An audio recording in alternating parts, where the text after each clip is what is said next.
Қызылорда облысы Қармақшы ауданы Дроңғар ауылы нөмір 107 орта мектебінің 6 Ә сынып оқушысы Райымбек Әуез.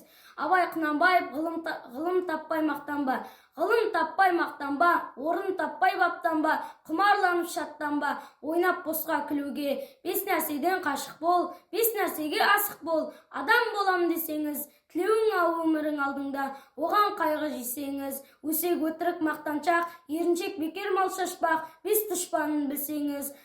Талап еңбек терең ой, қанағат рахым ойлап қой, 5 асыл іс көнсеңіз. Жамандық көрсең нәфрәтлі, суытып көңіл тисаңыз. Жақсылық көрсең ғибратлы, оны ойға жисаңыз. Ғалым болмай немене, балалықты қисаңыз. Болмасаң да ұқсап бақ, бір ғалымды көрсеңіз. Ондай болмақ қайда деп, айтпа ғылым сүйсеңіз. Сізге ғылым кім берер, жанбай жатып сөнсеңіз. Дүниеде өзі, малды өзі, ғылымға көңіл берсеңіз.